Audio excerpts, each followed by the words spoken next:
All Hello, right. Satish. Oh, Can can you hear you me? hear me? 1 second.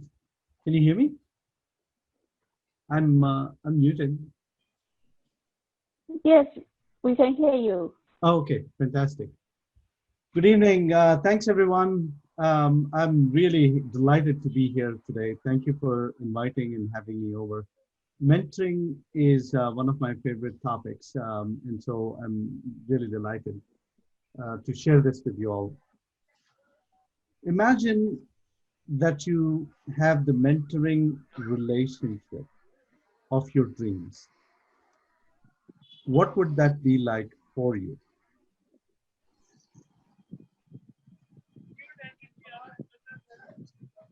And this is meant to be an interactive session. So share, you guys have all been either mentors or mentees. Imagine for a minute that you have the mentoring relationship of your dreams. What would that be like for you? Anyone?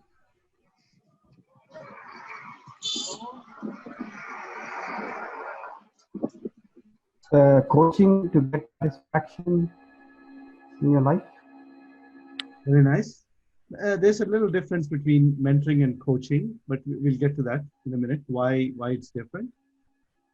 What else? You know, Are you asking, Mhm. Satish, are you asking if we could have a mentor or if we could mentor someone else? No, what I'm saying, Alison, is imagine for a minute that you have the type of mentoring relationship you've always dreamed of. What would that be like for you?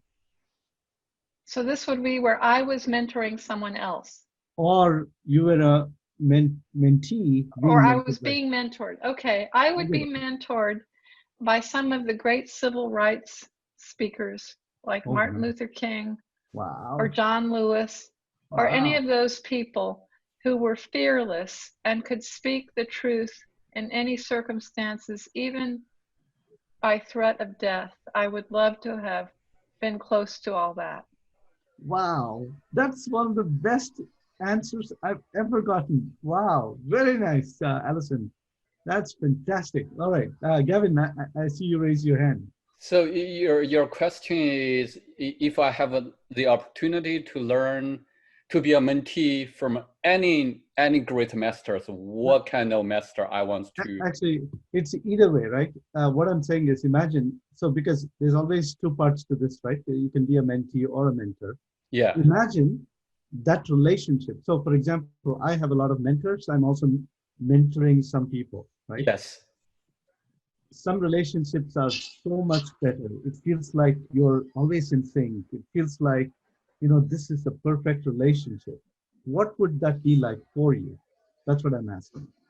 The relationship, right? Yeah, the mentoring relationship. And what Alison said was, as a mentee, she would love to be mentored by John Lewis and Martin Luther King, and that's amazing. I was just thinking for a minute. That's amazing. Wow. Yeah. So go ahead, Gavin. I think the idealistic relationship for me is the mentor, my mentor or mentors can help me to decode or decipher the ultimate cause of human beings' consciousness, the spectrum of our consciousness. For instance, when I'm speaking, there are many factors. Together, they just forge, they have forged my speaking style. Yeah. And I was wondering if my mentors can help me to decode all the secrets, even the underlying ultimate cause, that would be wonderful. Every day, I think I will be living in a world full of energy motivation because I can control I most love the of the passion. things. I love the passion. My God. Uh, it seems like you're very clear about what you want, right? And thank you, Gavin. That was awesome. More than anything, I love the passion that you kind of say, this is what I want. So that's really neat. One more, just one more. The mentoring relationship of your dreams. What would you want? No? All right. we'll come back to you guys, right? So let's quickly review what we are going to do today, right? So what I'll show you is the outline of what we are going to do, right? So there is, first we'll talk about some of the challenges in mentoring relationships. Now, there are multiple possible challenges, but we'll cover them. Then, one of the things that's not quite understood is this: what is the expectations? What should we expect from a good mentor or a good mentee? Right. That's the second part. The third part is what are some of the tips and secrets for good successful. Uh, Somebody's unmuted. Can you hear it? If you can mute, please. If you're not speaking, please mute yourself. Thank you very much. So third is some of the tips and success, what are the secrets for successful mentoring relationships? Fourth is, if we have time, we'll cover some of the common myths. And fifth is a summary and call to action. Now, one of the things I did to make this workshop really useful is I'd sent a worksheet, like a 2-page worksheet. As we go through this workshop, please follow along because I think it'll be really helpful to each of you, right? To get the most out of this workshop, I'd like you to, download this worksheet and follow through. If you have questions, feel free to drop them in the Q&A because I think, if I'm presenting, Kim says she doesn't have the worksheet. So if somebody send it to Kim, please.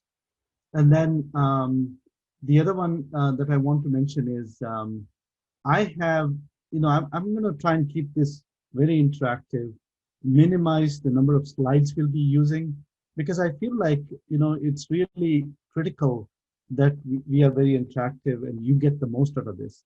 When you leave this session, you should be able to go find the mentor of your dreams almost. And I want to equip you with that, right? That's really what this is about. Not so much about slides, and I want to have a robust discussion and interactive. I'll present some things, but I want this to be really robust and helpful to you. All right, is that cool?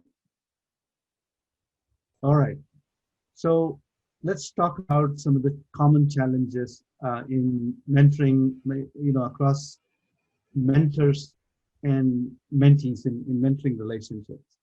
Let me share a couple, and I'd love to get your feedback also.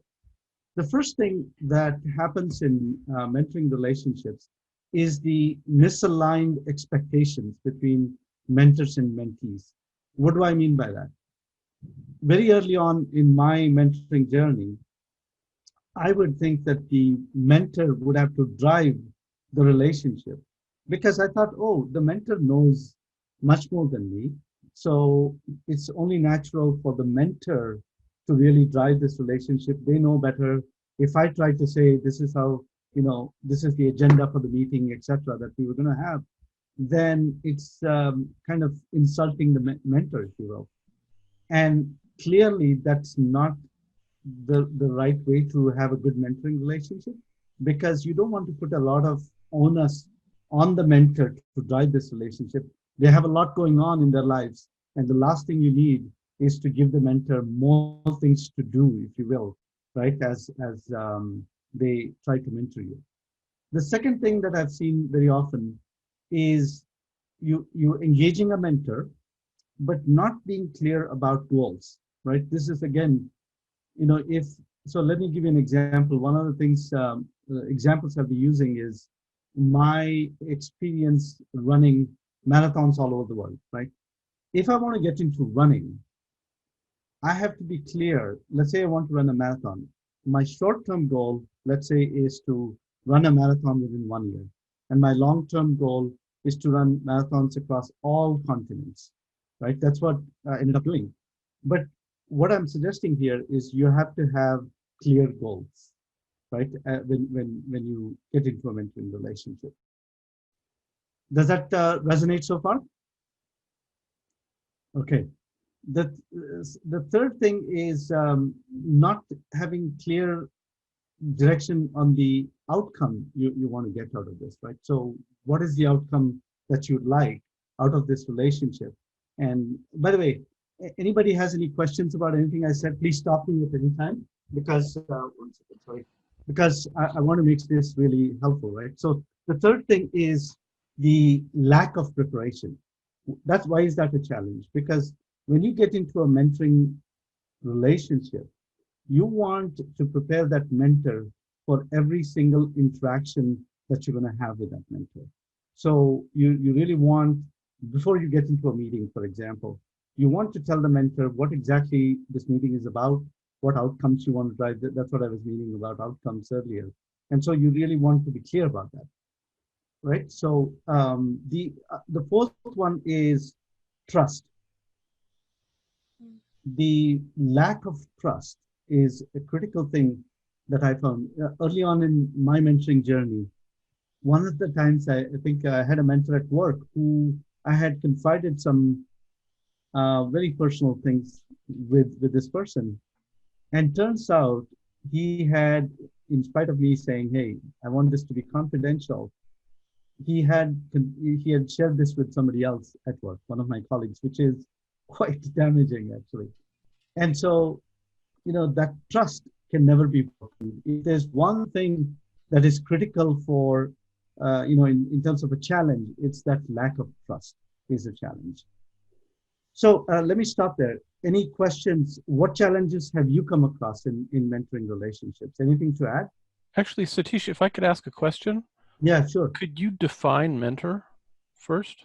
Fantastic. A mentor is somebody who is experienced and knowledgeable, who has the skills, who is willing to share, who is committed to the relationship, who who has a vision for where he or she wants to take you, right? That to me is a mentor.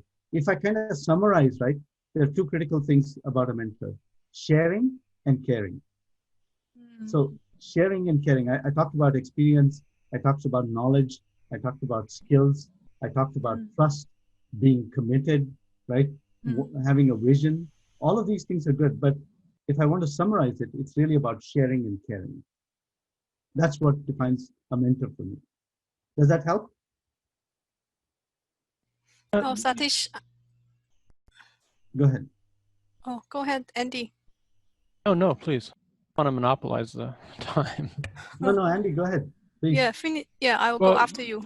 You added an interesting aspect beyond what I expected, in that you seem to think there's an aspect of responsibility, that the mentor is taking responsibility for something with the mentee.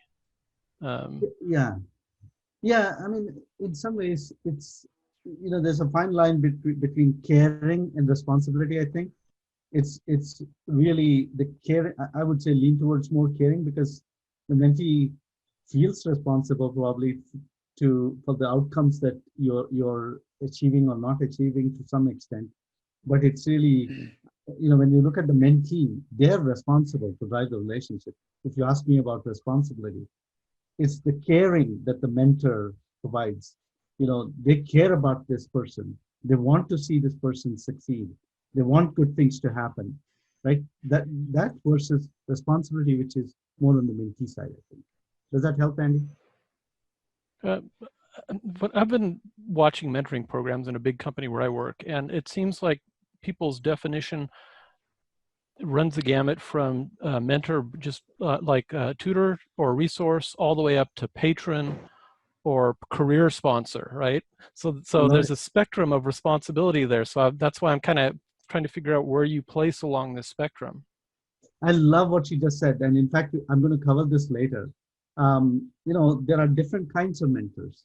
There are, if you're asking me a definition of a mentor versus types of mentors, there are supporters, there are sponsors, there are critics.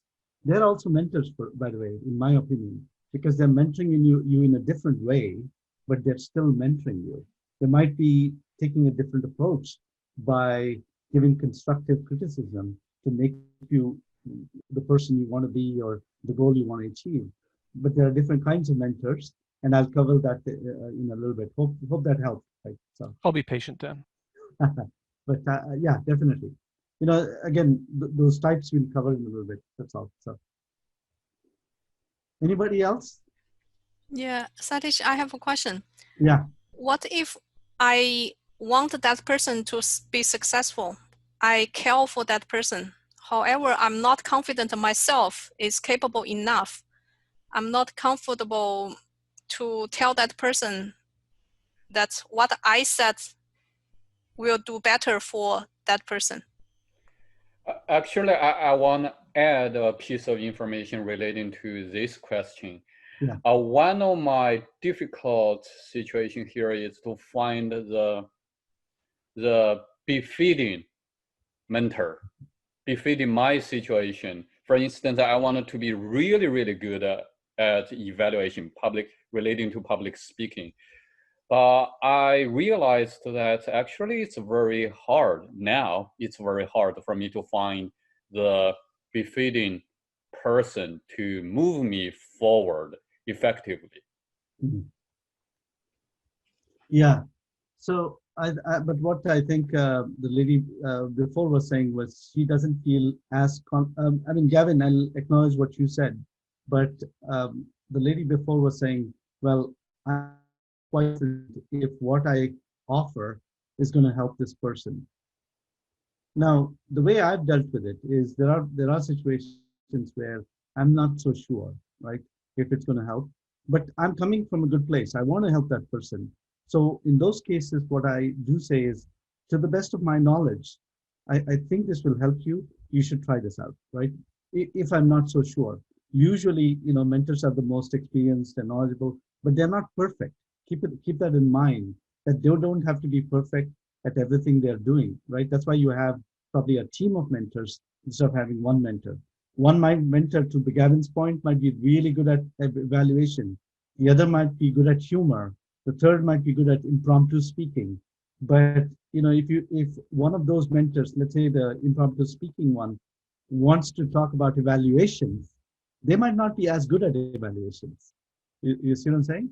Then they can either direct you to the right person who might be an expert that they know of, or tell the mentee that, well, this is what I know, but here's somebody else that might be able to help you. Right? A good mentor actually does that if they're not so sure about something they're talking about. Does that help? Yeah, yeah, I will use the phrase to my best of knowledge. This will help. Yeah, exactly. Please try this. Because you're not good. Nobody's perfect, right? So it really helps. If you're clear up front, that's what it is. Thank you. Yeah. So Satish, are you implying we should have a team of mentors? Yes, very much so. Absolutely. In fact, when Andy asked the question, what kind of mentors? There are different kinds of mentors. There are a variety of mentors you should have. In fact, I think Toastmasters is a great example, right? Where, as I was saying just now, right, not every skill that you want to develop is present in one mentor more than often. And so let's say, somebody who is really good at presenting, but not as good at humor, then you need a different mentor. Again, I might sound repetitive, but it's different skills from different people, different experiences they bring, different perspectives. I mean, Bay Area is a great area, great place, because you see these people who came up through different cultures. So even culture, they bring different cultures. So it only helps you if you have a team of mentors. There's no hard and fast rule that you have to have just one mentor. And by the way, the other thing I will say is, when people ask me, can I be a mentor and a mentee at the same time? And absolutely, of course you can, right? Because you're constantly growing, you're constantly developing. So you do need a mentor while you're helping those that might be new to Toastmasters. If I bring it back to Toastmasters, you might be new to Toastmasters. So you're mentoring somebody who's at the starting line, but you're further along. Maybe you're not, achieve the peak. Like Gavin talks about evaluations. He wants to be superb at evaluations. Well, he feels that he's not quite there yet. So he's going to reach out to mentors while he's mentoring somebody else. Right. So that's one aspect that I'll bring up. All right. I have a question. Does that help? Now, on the flip side, what about mentees? What defines a mentee? Somebody who is trustworthy, who is committed, who follows through, who has an open mind. I mean, you've heard about growth mindset, right? A mentee is one that has a growth mindset because they're not going to say, I don't know how to do evaluations. I'm never going to be good at it. If that's the attitude, then you're probably not a good mentee or a protege, right? You want to be, oh, I'm not good at evaluations, but I want to get good at it. That's that growth mindset is typically there for a mentee. That makes a good mentee, right? The other thing that a mentee, I've mentored a few people, as I've said, the best mentees I've seen do a few things right. One, they're preparing the mentor very well for the upcoming meeting or what have you. They're also, once they keep an open mind, they're listening to what you're saying, they're going to act on it, and they're going to follow through and keep you informed as a good mentee would, right? So when I deal with my mentors, let's say they tell me something that I need to do. What I do is after I have done it, I want to tell them that, hey, I did this and this was the result. Don't you think they would like to know that something they asked you to do, how it worked out for you? Absolutely. So a good mentee actually does that. They trust that the mentor is giving them the right advice, and then they act on it. So if I want to summarize what a good mentee does, it's two words. If I pick two words, it's trusting and acting. A good mentee trusts and acts. Does that make sense? Because I'm trying to summarize how you define a good mentee also. All right? Any questions on anything I've said so far?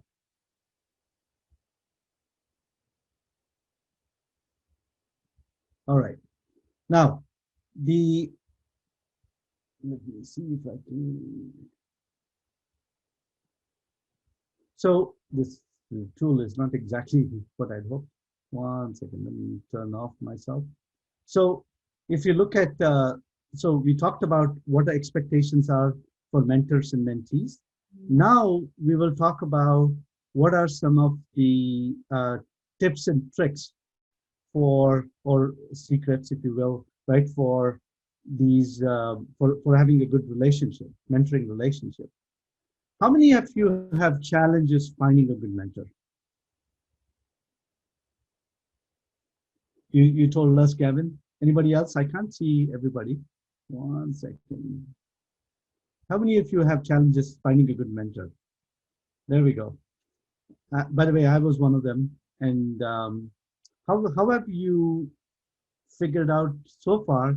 What are some ways in you have explored finding good mentors? Anybody want to share? How do you find mentors today? Yeah, go ahead, Virendra. I can't see everybody, so please speak up, right? So I'm go ahead. more, I came across a situation where wherein I had faced problem. I had a stage fear, right?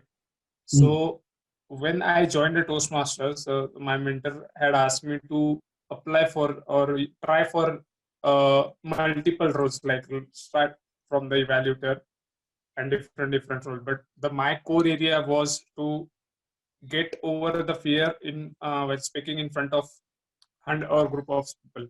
So what I did, I went to different Toastmasters, okay, and the I followed them how they are speaking in front of all public, and then I evaluated the way, and I reach out to them over email, over WhatsApp, even I contact them, and instead of going at one person, I reach out to multiple person, and finally after meeting 20-25 people, I found two right person who can guide me at the correct direction. Okay. So that's the way I found very helpful to find a good mentor? So I want to highlight something that you said. Thanks for sharing, by the way. That's fantastic. One of the first things you want to do in finding your mentor is knowing what it is that you're after. So I'll give you an obvious example, and then I will give you a not so obvious example, right? So if I want to improve my running, I wanted to get across all 7 continents, running at least 1 marathon in each continent. So clearly, I want somebody who has done that before, right? But if I want to improve my sales presentation or my Toastmasters evaluation skills, clearly that's a different mentor, right? So what I'm trying to suggest is, you know what goal you're after. If that goal should be a SMART goal: specific, measurable, achievable, relevant, and time bound. And as long as you have a clear short-term and a long-term goal, that leads you, that is the foundation, because then you know who it is that you want to really engage.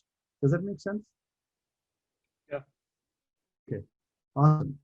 So Virendra, I think you did that, right? You kind of said, hey, this is what I'm after.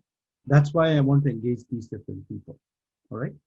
The second thing I will suggest is, so once you know your goals, the thing I did when I wanted to look for a mentor is try to think, who do I look up to? Who do I look up to that, and kind of Virendra kind of talked about this. So if I think about humorous speaking, let me give you an example about somebody in the district. Declan Shalvey is a really good humorous speaker, right? If I want to improve my humorous speaking ability, I look up to Declan, I look up to Bob Gallino and others, right? So those are potentially good mentors. That's one thing, right? Who do you look up to? The other piece of this is to try and understand, who do you already know in your network? If you go across to your LinkedIn profile, and then based on your goal, you say, okay, who do I know that's the first level connection or the second level connection? Beyond that, it's challenging because you might not be able to reach them.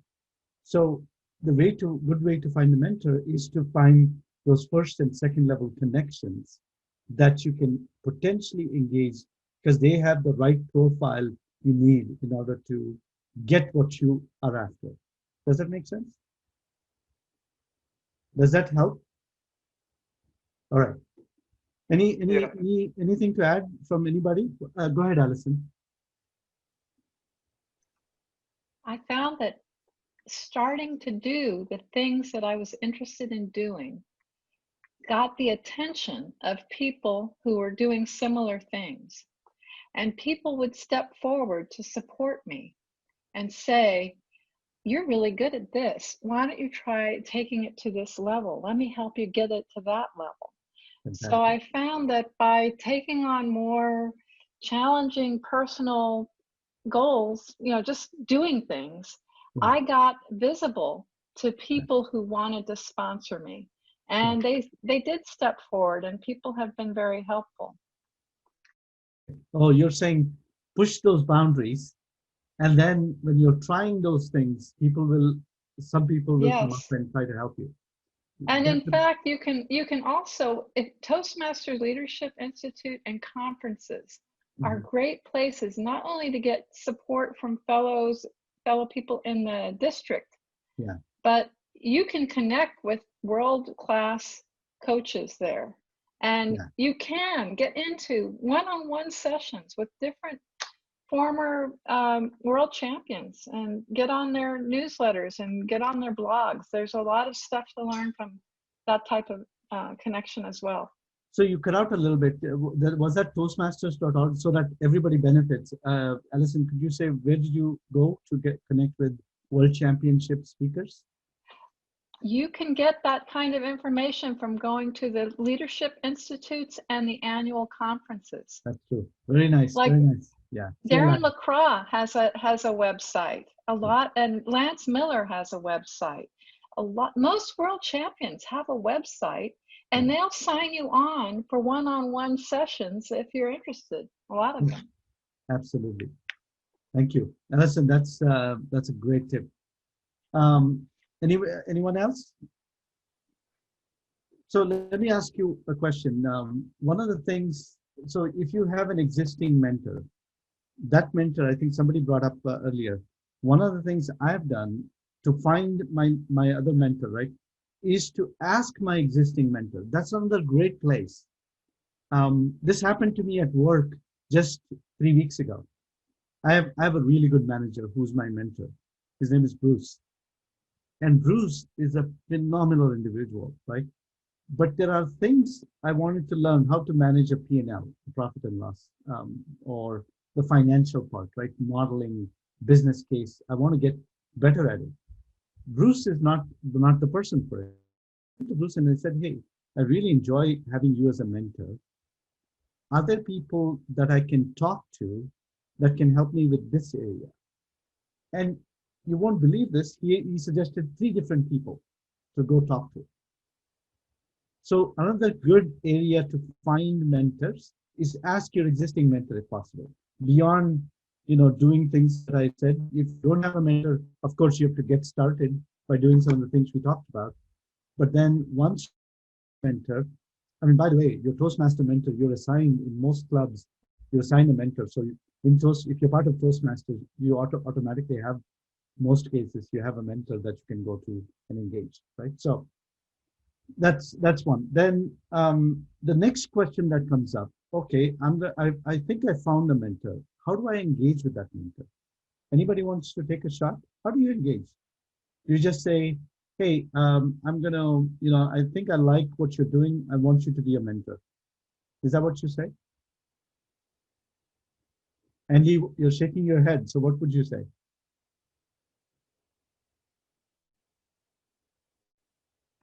There we go.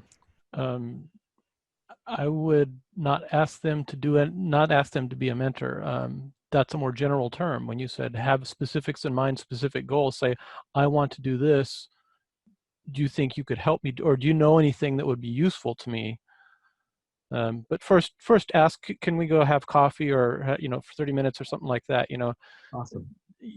Avoid looking like you're asking for some big commitment, because really what you're asking for is just their wisdom or their viewpoint. That's simply excellent, Andy. I have to say, thank you for saying that. First, if there's somebody you look up to, you think they're going to be a good mentor, the first thing you want to do is get to know them a little bit. And these days you can find information about anybody. It's all over the web, right? You just look them up, usually in LinkedIn, or you'll find maybe they've written some articles or they've done some videos in YouTube or whatever it is, right? Find as much information about that person and be genuine about, here's what I want to accomplish. What I found from you, what you've done is really interesting to me, right? And that's why I'd love to, if you spare 20 minutes, don't ask for more than 30 minutes, ask for 15, 20 minutes of their time, go get some coffee. Now I know you can't do that in the age of COVID, so just ask for a Zoom, just let me connect with you. And by the way, relate it to back to what they've done. Make sure you tell them that you're not going to take a lot of time. You want to, this is what you admire about them, and this is why you think they could help you. So let me ask you, actually, let me tell you a quick thing, right? A thing about me. When I got married, I had an arranged marriage. Now, why am I telling you this? Well, I was lucky because I have a wife that is truly exceptional, and even with an arranged marriage, it worked out. If you rush into a mentoring relationship, it's like having an arranged marriage, right? So what you want to do is what Andy said, which is to date first, quote unquote, date first, and then marry. Why is that? Because you don't want to have the mentor that's not suitable, because it might be awkward for both of you once you kind of said, yeah, I'm going to do this, right? It's harder for you to now extract yourself because they're not the right mentor. Spend that time trying to understand this person, Do they have the values that you seek? Do they have the skills, the experience where they can really make a difference for you? Go have coffee once we are past COVID, hopefully. You can go have coffee, spend 20 minutes and spend 30 minutes with them. See if there is anything you can give them. By the way, this is something I'll come to in a minute. If there's things you can offer, do offer it to them, because, it's always better that it's not one way. But in general, you're trying to date first before you marry. Before you get into that mentoring relationship. Does that make sense? All right. Now that you've found a mentor, how do you keep a mentor? Any thoughts? How do you make sure this relationship is going to be successful? Go ahead, Gavin. Yeah, to me, my mentors, they feel excited to see my progress. They can see the value of their energy, their time putting into me, because I can just implement their ideas, their thoughts. I think this is a very healthy and strong bond between my mentors and me. Yeah, beautiful. That's awesome. Anybody else? That's really good, Kevin. Thank you. Virendra, you had something? I think you were raising your hand. Sorry. By the way, I can't see everybody. If you want to speak up, that's great. The one way I usually like that, if my mentor is reaching out to me and getting updates from my end, so it's my responsibility to keep him updated that if I'm giving a speech out of my Toastmasters club or any other club, because sometimes we have found or we have some rules that once you got the speech slot from then next 3 weeks you are not eligible for the speech. So like I said, I want to be good at my core area is I want to give speech in front of so many people. So I utilize this 3 or 18 days gap and to find a slot outside my club. So it's my responsibility to keep my mentor update about my progress. If she is taking effort in developing my career, so it's my responsibility to give her a fair feedback.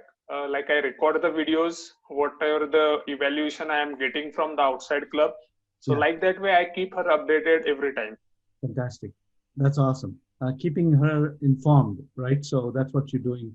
So the first thing I would say is value the mentor's time. When I engage a mentor, I always am fully prepared. I have a phenomenal team of mentors. I'm so lucky. I call them amplifiers, by the way, because they amplify my message. They are looking after my interests while I also look after their interests, right? So value their time is the first thing I would say. The second thing is keep the trust. They might share things that they might not necessarily want you to talk about in general. So trust is a big piece of this. Third is there anything you can do for them? By the way, this is not a transaction. I want to be clear. Mentors are not necessarily expecting that you do something for them. What I'm suggesting is there something you can do once you've engaged in this mentoring relationship?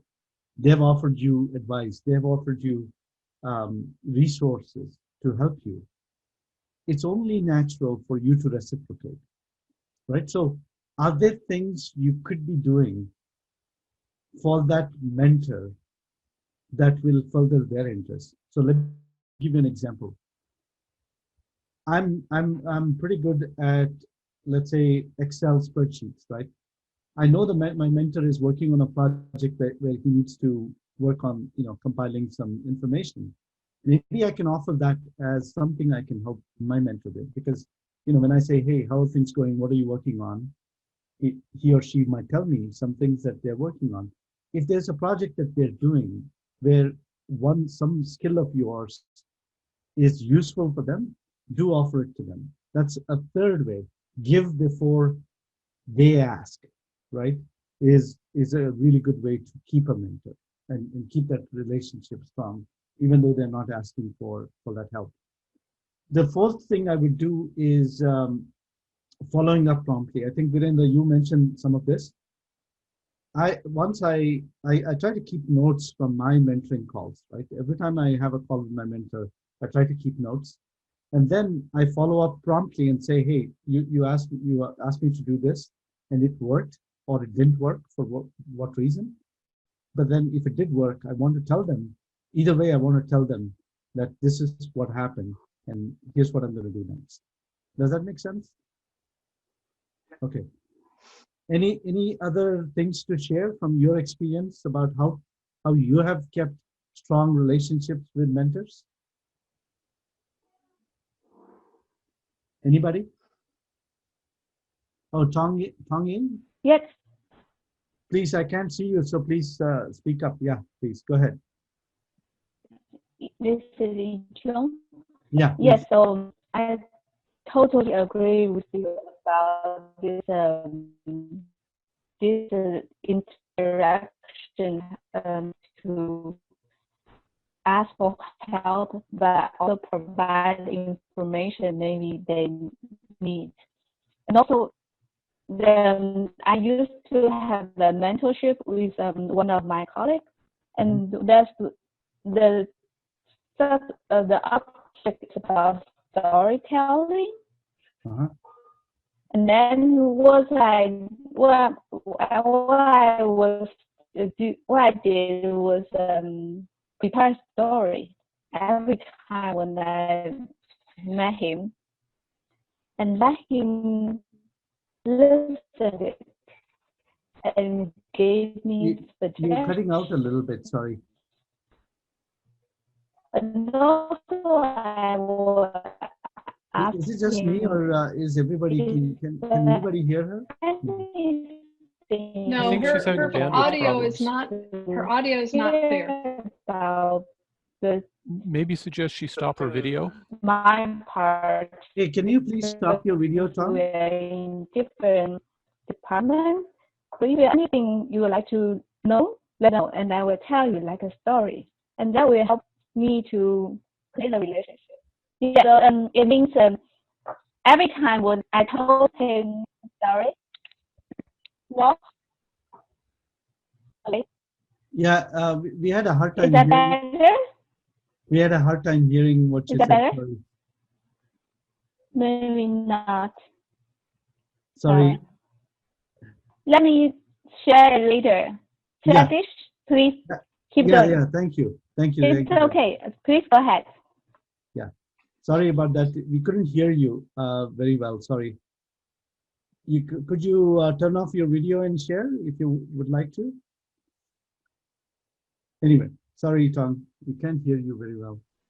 Okay. Anybody else? All right. I know we are running out of time a little bit, but so let me move on. One of the things I want to do is share a personal story, right, about my mentoring experience as a mentee, because I think a lot of people have challenges as a mentee, not so much as a mentor, right? So about 7 years ago, I wanted to run across all 7 continents. This, I wanted to stay fit. So I said, you know what, I'm going to run a marathon. But before I knew it, the next thing that happened was I felt compelled that I wanted to have this goal, this longer term goal of running all 7 continents. So I'm glad to say that last year I was able to accomplish that goal, right? Which is to really go across all 7 continents and run at least 1 marathon in each of the continents. Now, in case you're wondering, this was not possible just because I put my mind to it. It was possible because a village of people. It takes a village, as they say, right? It really took a village to make this possible for me. And it was mentors that made it possible. One of the things that I have to point out is before I even got to mentors, right, active mentors that I engaged, I had the inspiration from unconscious mentors. Do you know what I mean by that? You know what I mean by unconscious mentors? What are unconscious or I don't silent mentors? know. All right. So think of who's your world champion. So does anybody have a world championship of public speaker as an inspiration? For me, it is, yeah, go ahead. Allison, who is it? It's Lance Miller. Lance Miller. Now, Yes. I know you've met this person, but Yes. he's not necessarily your mentor, right? On an ongoing basis. No. But I use all of his, I bought his whole package. I've listened to all his CDs. And if I wanted to, I could sign on for a course where I could be virtually meeting with him. correct. Right. So for me, it was, so Allison, that's a great, right? Lance Miller, who's, so an unconscious mentor, there are three things that kind of usually define what an unconscious or a silent mentor is. First thing is that they usually don't know that you exist. So let me give you an example. Somebody like Tony Robbins, I mean, the other one I was going to mention is Steve Jobs. Well, he's long gone, but he's been an unconscious or a silent mentor for me, right? Tony Robbins is an unconscious mentor. I don't know if I'll ever meet him, but he's been inspiring me for the longest time. These are all examples of unconscious mentors. Does it make sense? And then there's conscious mentors, people who you engage with. Lance could kind of straddle the two, I guess, because you could still talk to him, right? So now in this journey that I was talking, sorry, was there a question? All right. So in this journey that I was talking about, when I was trying to get to the 7 continents, I had a few unconscious mentors along the way. And let me share with you some of these, right? Oh, what is going on? See, I'm using this new tool that is, there we go. So unconscious mentors, the first one I mentioned is this gentleman who is Eliud Kipchoge. Who's this guy? Anybody know who this guy is? Yeah, I know. I guess Who he's is a he? Kenyan marathon runner. That's right. The fastest marathon runner on earth. Yeah. 2 minutes, 1 second, 26 miles of it in 2 hours, 1 second, right? Amazing guy. What an inspiration. Let me give you a second example. Who's this? Shalane Flanagan. She is the first US person or US woman to win the New York City Marathon in 40 years. And she has an amazing story. The third one I'll mention is this gentleman. He runs a company called Marathon Tours. And by the way, they're the ones who took me to Antarctica. The thing I find fascinating about him is he's run dozens of marathons in Antarctica, right? For me, this whole idea of running in Antarctica was something that was simply not possible. And here's the guy who's done this like 20 times before he started his own company to help people follow their dreams. This last one is an amazing story. And this woman put me over the top when it comes to inspiring me. This is Chow Smith. She's 70 years old. She's done 7 marathons in 7 days across 7 continents at 70 years old. So when I was thinking about going to do these 7 marathons across 7 continents, for a few minutes or a few days actually, or weeks, I was thinking, hey, how is this possible? Then I came across this woman's story. 70-year-old running 7 marathons, 7 continents in 7 days. If she can do it, you bet I can. And that's what was going through my head. So let me keep going, right?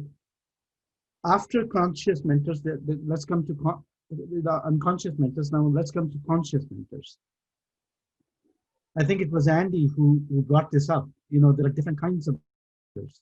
Let me share 3 types. The first one is fans or supporters. The second is sponsors.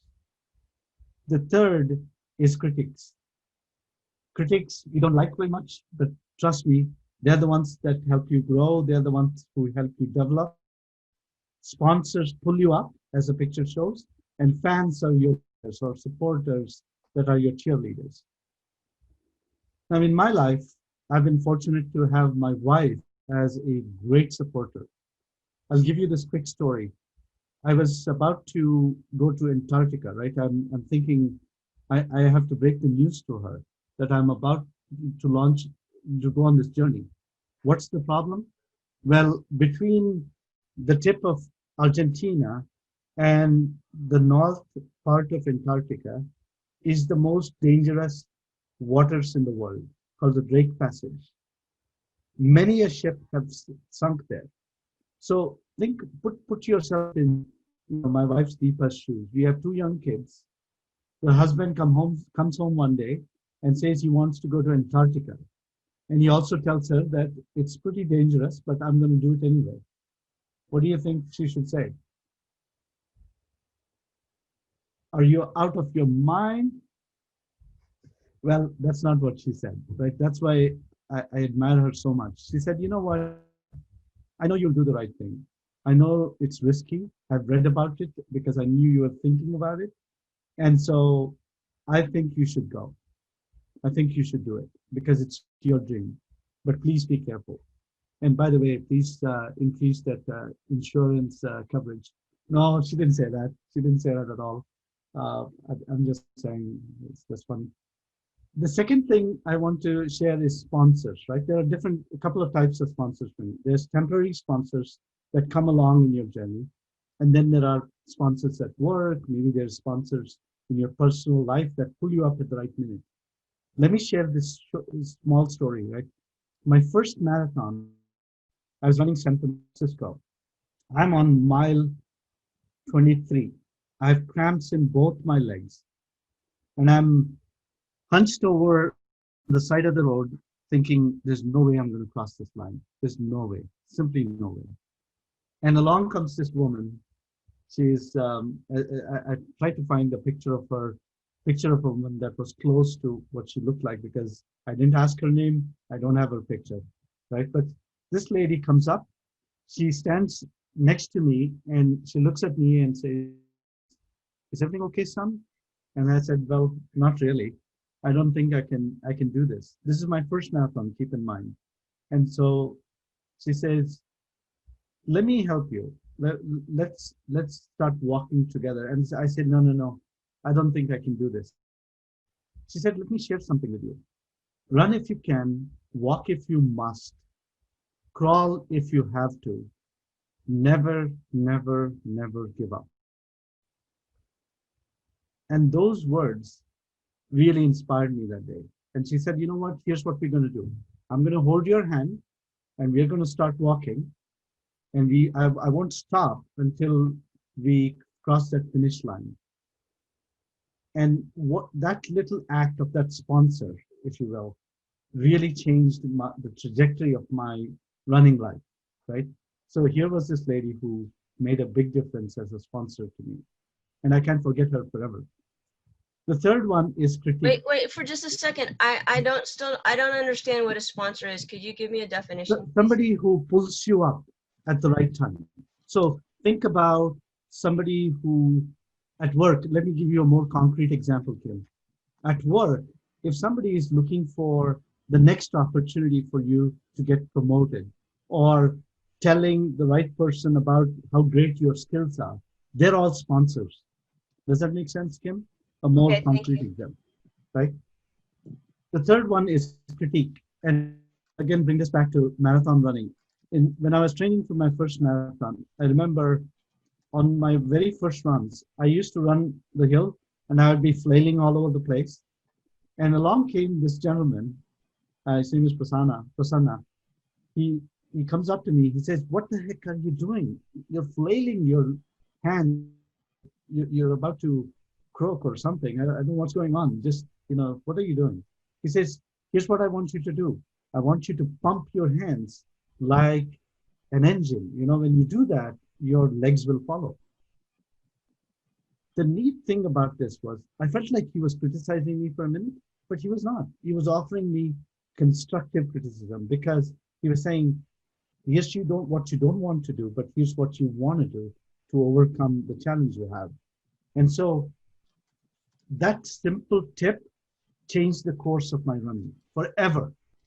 Because even when I was running Antarctica, I remember we had to climb about 3,000 feet in the course of the marathon. And every single hill I climbed, I'm going to tell you this, I would remember this guy. Because every time it got hard, I would just start pumping my hands. And I would go up that hill like almost like a train, right? And so these critiques really make a difference for you when, they might sound a little harsh at times. I mean, this happens to us in evaluations. Alison, by the way, is an amazing evaluator, right? Gavin, and I know a few people here, Jenny, who have really great constructive things to add that will change the course of your Toastmaster journey. They're really good constructive critics. I mean, they're great people in general, but they're also very good. They make a difference in my life, I think, right? Well, any questions so far? Was this helpful? Yes. The types of mentors? All right. I think we are coming up on time. What time do we have? I can't see my It's watch 8 here. o'clock. Ooh, all right. I think we need to summarize then. Sorry, I think we're running out of time. So we talked about challenges. We talked about expectations of mentors and mentees. We talked about some of the tips, how to find a mentor, how to keep a mentor, what are unconscious mentors and conscious mentors, what are the types of mentors. We won't have time to talk about myths. I will promise you this. You'll get a copy of the whole presentation, the slides. I never use slides for this because I really feel passionate about this topic. I don't need slides, but I'm going to get you some notes and slides after the session. And then, in terms of a summary and a call to action, here's what I'll say. Here are the critical things that stand out for me. First thing is understand what your goals are. Like if you look at the worksheet, I've captured some of the things that you want to focus on. What are your SMART goals? Specific, measurable, achievable, relevant, and time-bound. Make those SMART goals. Understand what your short-term and long-term goals are. That will lead you to the mentor. And that will lead you to choosing and keeping the right mentors. Leverage the power of unconscious mentors. And somebody said, "Oh, I don't need mentors. I can work hard and get to my journey." The truth is, mentors can accelerate your learning. And that's why you really need them. All right. So I hope your mentoring journeys are going to be fruitful. Any questions at this point? I hope this has been useful to you. So if anyone hasn't received the worksheet, I can put that in the Zoom chat. And also, please sign our guest book so we can send follow-up material to you. Thank you. What guest book? So this is our guest book. Is it in the chat? Yes. Yeah, and I will also put the worksheet here. Perfect. Thank you. Yeah, there is a guest book in the chat, so just the link. Right, yeah, the link will go to a Google form. There you can fill in your name and the email. So if Satish has slides, we can send that to you. Yeah, I'll send a copy of the slides. So here's the guest book. In case you joined late, then you might not have seen the link. So I just put it back up. Hi, Satish. I have a question. Sure, please go ahead. Yeah, so my connection was not good. previously. Yeah. So my question is, how do you know the mentor is suitable for you or not? I have that struggle because I feel like many people that have very good skills, even I cannot learn from him or from her at that part, I still can learn from them from the other side. So what's the question? Sorry, I missed the first part. Yeah, the question is, what does that mean, a suitable mentor? Because suitable mentor. Yeah. Suitable mentor. So the way I figured, by the way, if somebody has to drop, please feel free. If it is too late, I think this goes on till 8:30, right? Is it? Is that right? Yes, it's to 8:30. Okay. Yes. Okay. So yeah, take your time. Yeah, 2 minutes. So in terms of a suitable mentor, right? I was giving the example earlier about running, but let's say there's a specific, if you think about Toastmasters, right? You know, from dealing with people. So let's say, can I use a Toastmaster example to answer your question? Is that okay? Yes, please. Okay. So at my club, I know some people who do certain things well. Let's say I want to get better at evaluations. I see consistently that somebody, or maybe more than one person, is doing evaluations really, really well. Now that person could be a suitable mentor if my goal is to get better at evaluations. Is that fair? Yeah, I think your answer is that you first need to have a clear goal. Correct. And then based on that goal to look for someone who you think will inspire you and will let you learn from them. Who has the skills, the experience, the the willingness to share.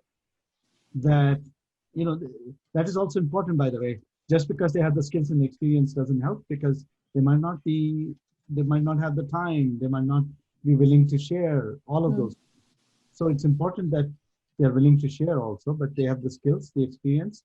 So I think in Toastmasters we're lucky because most people will likely say yes. Right? If you want to spend some time with them and say, hey, I love how you do evaluation, what it is that should I look for? Right? So, does that help you? Perfect. Yes. Yes. Thank you. Anybody else? Any questions? Yes. Gavin, I know I have one question. Yeah, please go ahead. It's exactly related to the relationship between the mentee and the mentor. Okay, so many times I came up or faced an issue. Let's say, if, like I say, I'm attempting a speech outside my club. Yeah. And at the same time, I have applied for the role, but I couldn't able to inform my mentor on time. Let's say I didn't send a speech or script within time. So what exactly happened? If I am sending it today, so I had to wait for another 6 to 7 days. Okay. So the feedback that I need to receive, it should be at least, let's say, for 3-4 days. Yeah. So, but it should be a two-way communication, right? So one instance that I sent the script today, so I was supposed to receive the reply from my mentor. Yeah. Within 2-3 days, but I didn't receive. So in that case, how should I tackle this situation? Because other side, what sometimes happened, we lost our temper, or the efforts we have put in that script. If we are not getting the feedback on the right time, that time the momentum, sometimes we lose the momentum, that or maybe the energy we lose, the excitement we lose, that we have put in the efforts to make that script.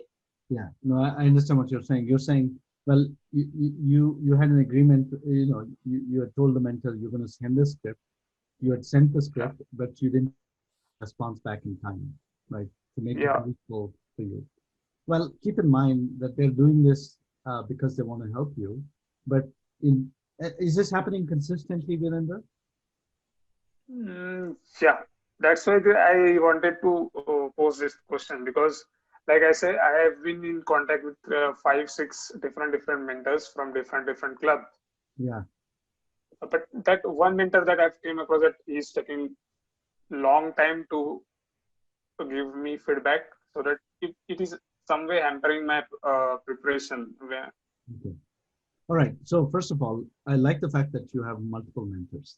That's one thing, right? Because now you can ask multiple people for feedback. And it's possible that a mentor wants to help, but they have too much on their plate and they simply cannot get to you in time, right? So recognize that they have their own challenges, right? So one thing to do is to leverage a team of mentors like you're doing, because now you're getting feedback from multiple places. The other is if this happens consistently and you're expecting, you have agreed that this mentor can help you, maybe have that conversation saying, hey, um, you know, are you, if you're having challenges helping me, I understand, right? But maybe have that conversation especially if it happens multiple times, right? I was asking you, is it happening consistently? Because once in a while, all of us have challenges, right? Something comes up at work, some personal issue has come up, whatever it is, right? So I would say at some point you can bring it up with the mentor and say, listen, I know you are trying to help. I know you have the best of intentions, but I've seen that, is there a other way we can do this? Would you like more time so that you can give me feedback in time? So for example, if you're sending the script 7 days before, will it help the mentor if you send it 10 days before? So it gives them a little more time, right? If you really want to keep that mentor. Yeah. Does that make sense? So you want to adjust to their, what their time. needs are, right? Because they're trying to help you. Yeah. Go ahead, Susan. Yeah, so there's a specific mentorship program that Toastmaster defines. The one that I went through most recently is part of the legacy program, but when mentors sign up to be a mentor, they make a 6-month commitment and they are very clear about how much time they will offer. They're also specific about focusing on short-term, medium-term, and long-term goals. I've noticed that some clubs like to have a mentorship program to help new members simply learn roles. That's not the same thing as the Toastmaster mentorship program itself.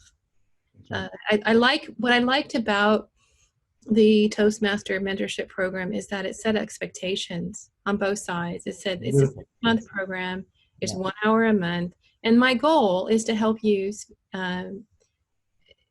prepare for at least 3 speeds, if not more. I love the fact that there could be long, medium, and short-term goals.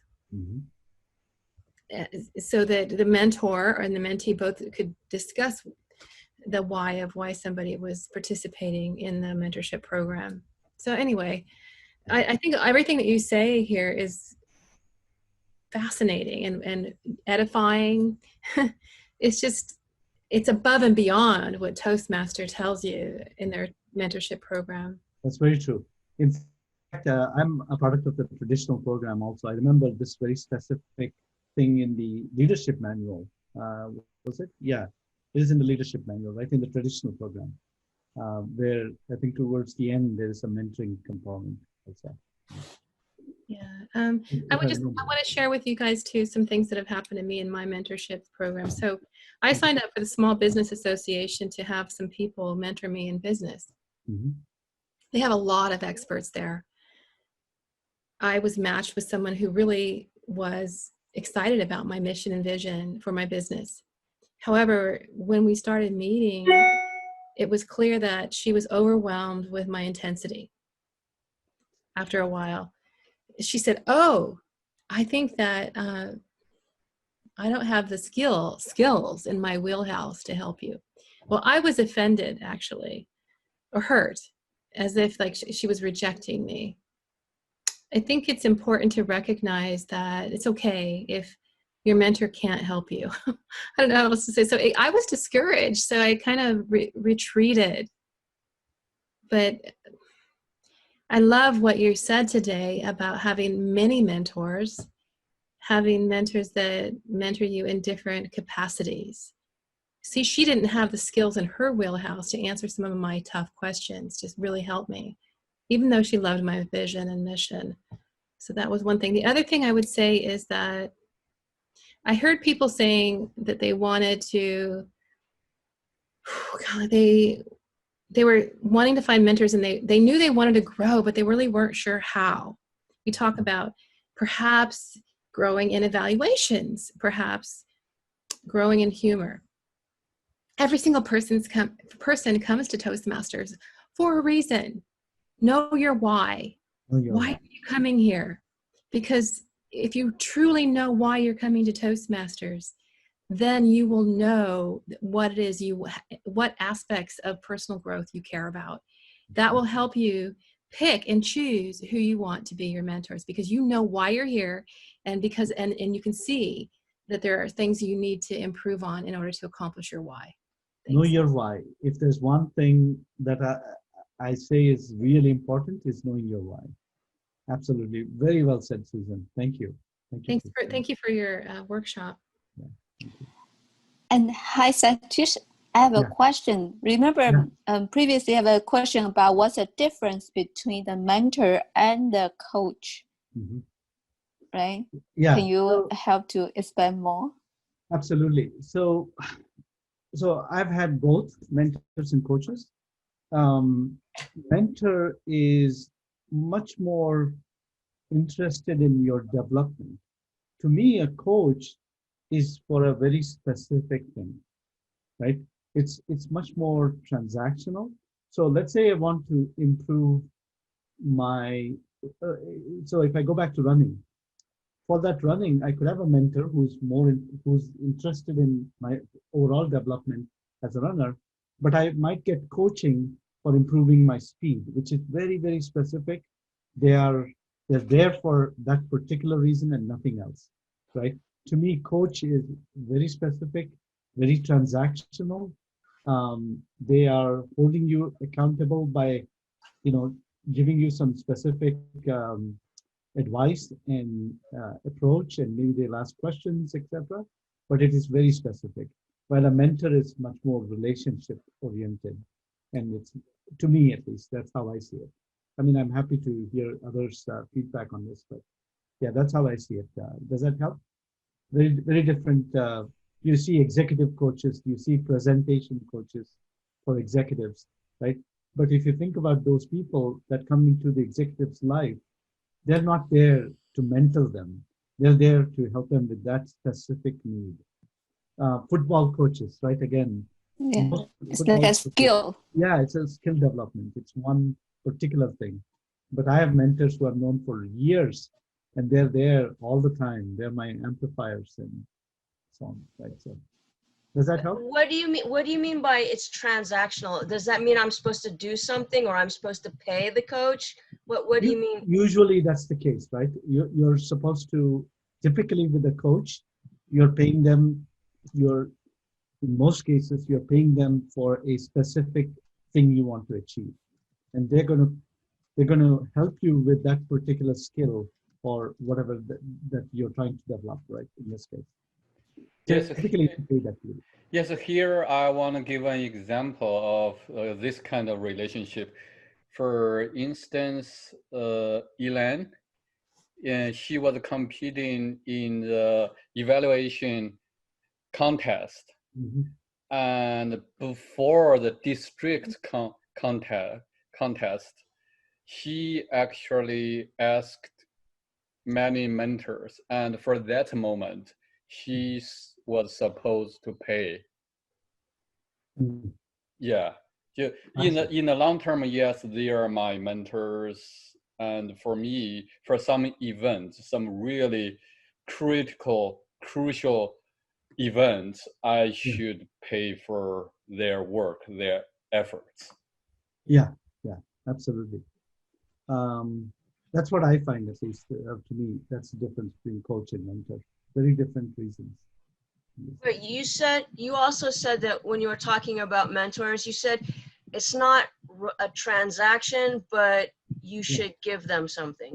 Oh yeah. So what I'm saying though is coaching is much more transaction oriented. That's why I said mentoring is not about, that context was a little different, right? What I was saying in that particular context was that as a mentee, you might want to, if there's something you can offer to the mentor, then you should do it, because mentoring, the whole relationship is not a set of transactions. It is a long-term relationship you have with the mentor. That's the context of that comment that I made. Does that make sense, Kim? So it's not transactional in that I need to pay $100 for their help, but it is transactional in the sense that if there's something I can, like, I don't know, like if they have a lot on there that they're trying to get done and I have some skill that could help them get that done, then I should offer it. Yeah.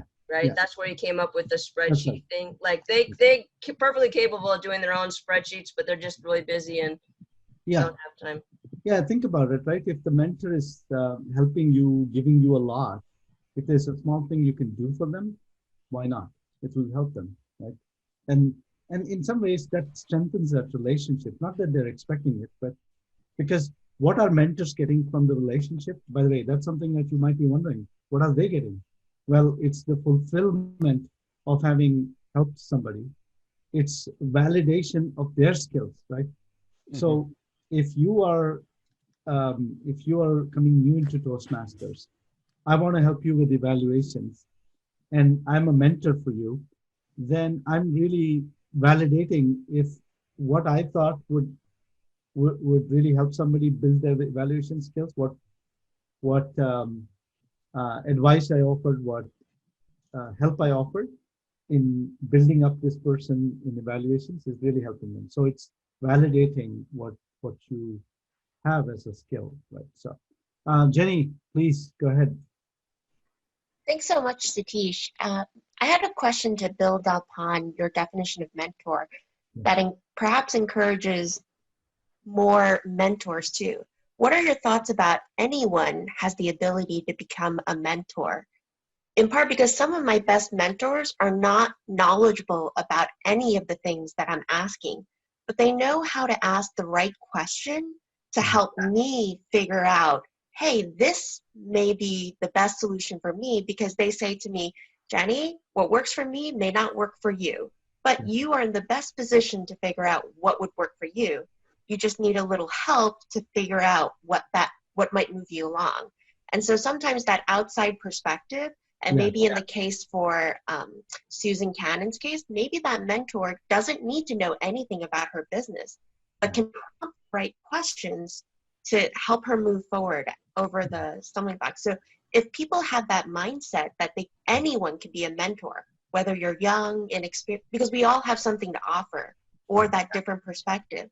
So what are your thoughts about that? Because I think so often I run into people who say, I can't be a mentor, I don't know nearly enough, or I don't have nearly enough experience. And then we have clubs where nobody wants to be a mentor. But if we change that mindset where we can all be mentors, right, in some way, I think it's very powerful. Or even we can help each other in some way. So sometimes instead of the mentor, we call it a buddy program. Buddy, yeah, it's actually, I'll give you a perfect example of this, Jenny. Have you heard of, Susan, I saw you raise your hand up, so I'll let you please comment in a minute. Have you heard of Mastermind, Jenny? Yeah. So what you just said is an extension of that concept, right? It's a peering group where you might not quite see a solution to something, but somebody else might, because they might not be an expert at something, but they might ask you the right questions. They might bring the right concepts or whatever it is. And this whole concept of mastermind, right? Where groups of peers, they don't have to be mentor-mentees, but they are peers that work together, because a group of minds is better than one mind, right? You're solving problems with different perspectives. By the way, I run mastermind groups for this very reason, right? Because you can see the power of multiple minds coming together to solve a problem, even though one doesn't necessarily have much more experience than the others. So go ahead, Susan. By the way, that's one of what Jenny said really brought this to my mind, Susan. One of the things you could explore is to become part of mastermind groups also. Right? But anyway, I can talk to you offline about that. Right. I am in a couple of mastermind groups. Thank you. what I wanted to share was my experience having an inexperienced mentor. It's been a wonderful asset, the mentorship program in our club. When I first became a member of my club, we did not have one.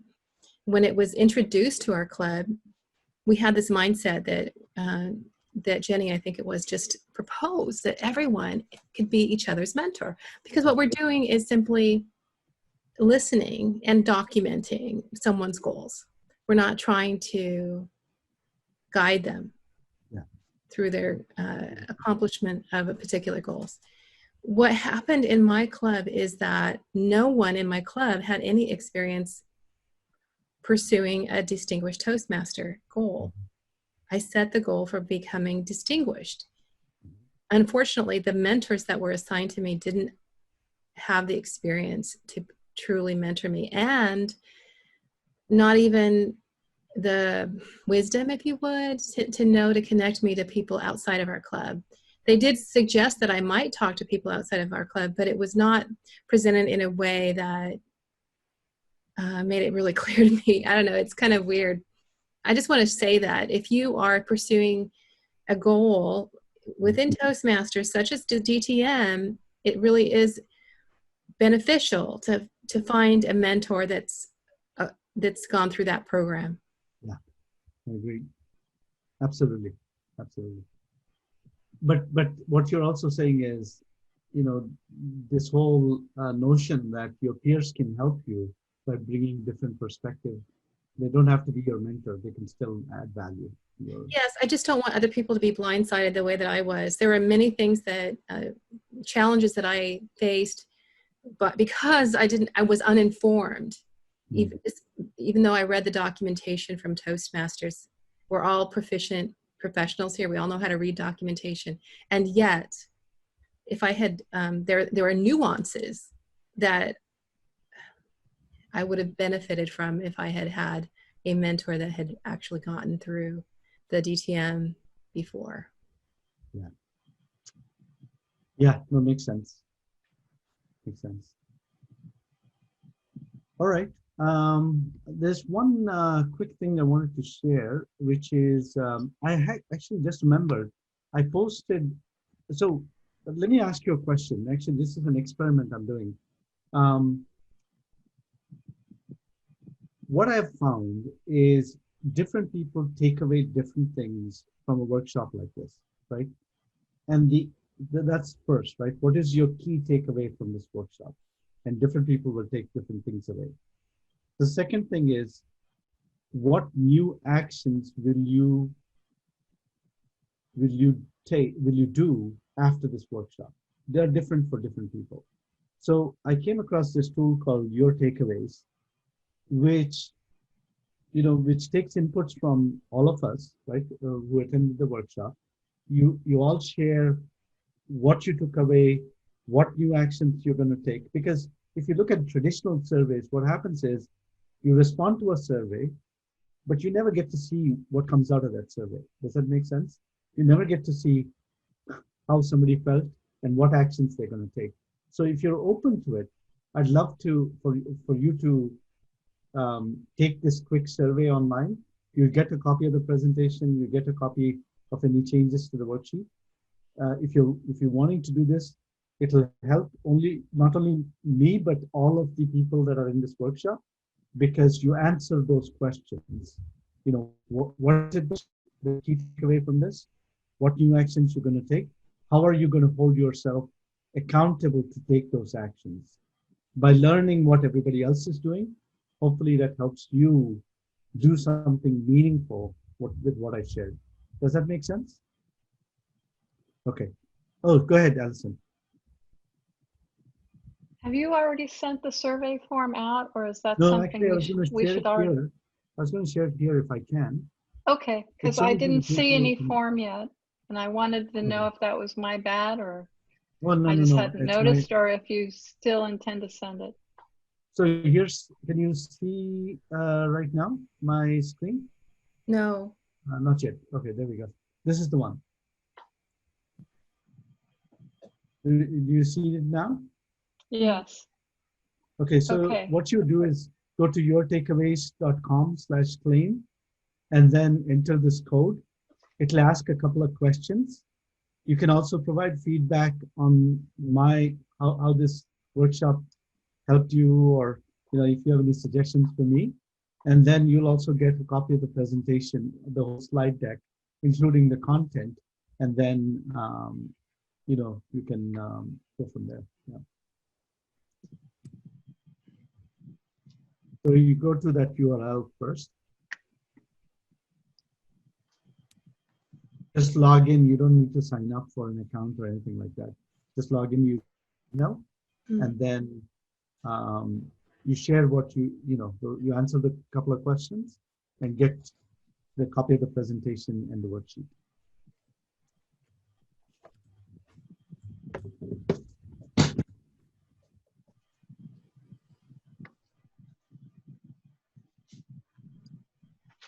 Some of you might have seen this actually before. I think I used it in a different workshop.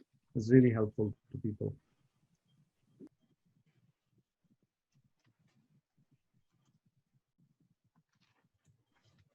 So Satish, I have one other question. It's sort of a meta question. I kind of wait until the end, but maybe I'm going to push you long by asking it.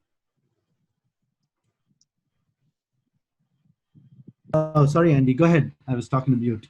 Go ahead, please. So it seems like your definition of mentoring relationship implies a hierarchy between the participants.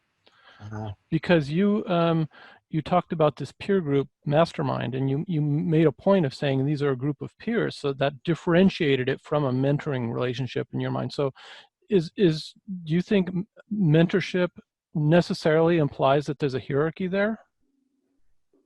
It's a great question. I think I did imply it. Whether I intended it, I'm not so sure. I think there is a sense that the person who is your mentor, is more skilled, more experienced, etc. Usually, by the way, this is not always the case. Usually the person is older or has more experience. Doesn't have, in terms of age, I'm not talking in terms of age, but in terms of experience, they are more experienced than you. So, I mean, in my mind, there is an implied hierarchy, whether we like it or not. I wonder what everybody else thinks about this, or if somebody else has violent disagreement to what I said. But there's an implied hierarchy, I think. Go ahead, Susan. When this mentorship program was first started in my club, there was a woman that was really bothered because she did see this as a hierarchical thing. Yeah. And I think that it could go either way. Yeah. I believe that when someone decides to initiate a mentorship program, they need to set the context of it and let the club members understand whether it's supposed to be one of these things where people listen to you and help you be accountable for your own goals, and they're not there really to mentor you in skills, or if they're there to mentor you in skills. Yeah, no, thank you, Susan. The reason I struggle with this question a bit, because I think the mentor is also getting something in return. That's why I struggle with, is this hierarchical or not? Because the mentor is always getting a lot, right? In terms of fulfillment, in terms of validation, in terms of seeing how there's benefiting others. You're establishing a personal brand for yourself in a lot of ways.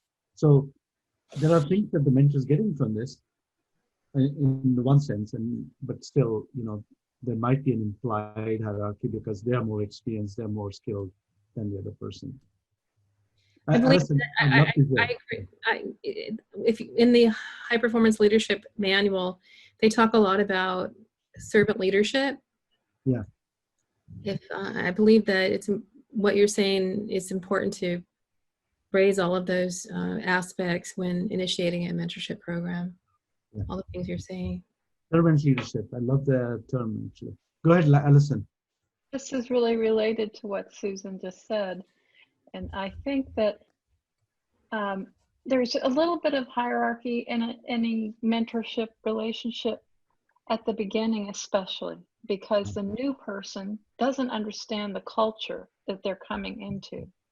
But that can dissipate somewhat over time. And I think that a very good mentorship often turns into a kind of friendship. And there's a give and take where the mentee says, well, now I need something different from you.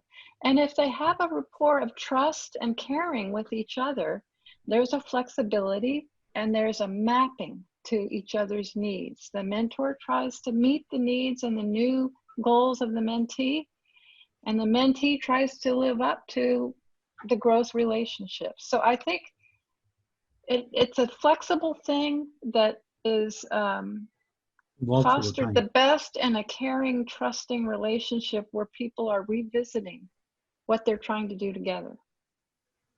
And I think Satish really exemplifies that model in his presentation. Every kind of exchange that he's gotten, he validates.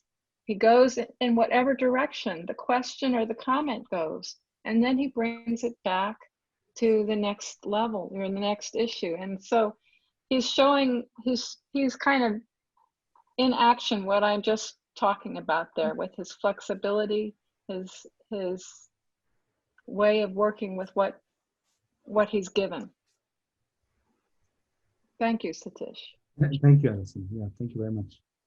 I'm humbled and honored. Thank you. Yeah. All right. I know we're way over time. My apologies, but hope this was helpful. I leave you with this quote. Can we go from this? Does we have this? It says log in with Gmail or Facebook. Gmail, yeah, you can use anything. Yeah, you can use anything. It's pretty straightforward. Once pick something to log in, it'll connect you, and then you can. Yeah, I logged in with my Gmail and successfully input the code. It lead me to the questions. Perfect. Thank you. And I leave you with this quote as the last thing. This is one of my favorite quotes. When the student is ready, the teacher will appear. It's so true, I think. Once you are ready, you have the right mindset. And I'm talking about myself here. When I wanted to learn, when I said, I want to get good at this. This is my goal. The teacher appeared all of a sudden. There are teachers all around me, in fact. So that's what I would leave you with. All right. Okay, yeah. We are 6 minutes over, but thank you very much, Satish, that you are sharing this presentation with us and incorporating your personal stories. This hour and a half, you are our mentor. Thank you for coming to our club and do this workshop. Thank you very much. I've learned a lot myself, so thank you. Yeah. So thank you very much. Yeah. Thank you. And I will keep in mind your words about mentor is caring and sharing, and mentee is trust and acting. That's my takeaway. God, you're good. It's all worth it now. So thank you. Yeah, appreciate it. Thanks. Thank you so much. And thank you everyone to join us today. And have a good weekend. And don't forget to fill the form Satish sent. I already fill it. I look forward to the final results. Thank you very much. Have a great weekend, everyone. Cheers. Thank you. Bye. Thank you. Bye.